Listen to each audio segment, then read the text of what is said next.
এখন যে ব্যায়ামটা আমি দেখাবো তাতে হচ্ছে যে ফ্রোজেন শোল্ডারের 4টা ব্যায়াম দেখাবো আমি। এই ব্যায়ামগুলো ফ্রোজেন শোল্ডারের জন্য। প্রথম ব্যায়াম, হাতটাকে আপনি এইভাবে ঘোরাবেন 10 বার। 10 বার ঘোরার পর মানে এইরকম রাউন্ডে ঘুরছে, দেন আমি উল্টো রাউন্ডে 10 বার ঘোরাবো। 10 বার মানে একটা সেট হলো, এভাবে 10টা সেট করবে।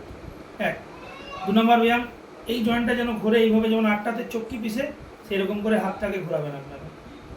3, 4, 5, 10 বার হবে, দেন অন্য সাইড 10 বার। 10 বার মানে একটা সেট, এভাবে 10টা সেট। 2 নম্বর ব্যায়াম। 3 নম্বর ব্যায়াম, কাঁধে এখানে হাত রাখবেন পাশে, প্রজাপতি যেভাবে ওড়ে 10 বার করবে। 1, 2, 3, 4, 5, 6, 10 বার হলো, এভাবে 10টা সেট, মানে টোটাল 100 বার এরকম। কিছুক্ষণ রেস্ট নেবেন, আবার করলেন। 3 নম্বর। 4 নম্বর ব্যায়াম হচ্ছে দেওয়ালের সামনে দাঁড়াবেন এবং হাতটাকে পাশে রেখে ধীরে ধীরে, টিকটিকি যেভাবে দেওয়ালে হাঁটে আস্তে আস্তে করে উপরে হাঁটতে হবে, খুব ধীরে ধীরে। এর থেকেও ধীরে হাঁটলে আরও ভালো ফল পাবেন। উঠে এতটা উঠবেন, পায়ের গোড়ালি উঠে যাবে, কিছুক্ষণ হাতটাকে উপরে রেখে আস্তে আস্তে করে নামতে হবে, খুব আস্তে। আমি একটু স্পিডে নামলাম, আপনারা খুব আস্তে আস্তে যাবেন।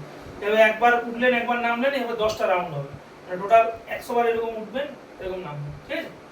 10টা রাউন্ড, একবার দুবার হলো 10টা রাউন্ড হবে এই ব্যায়াম। আর পঞ্চম ব্যায়াম, হাতে একটা 1 লিটারের জলের বোতল রেখে হাতটাকে এমনি এমনি করে ঘোরাবো 10 বার।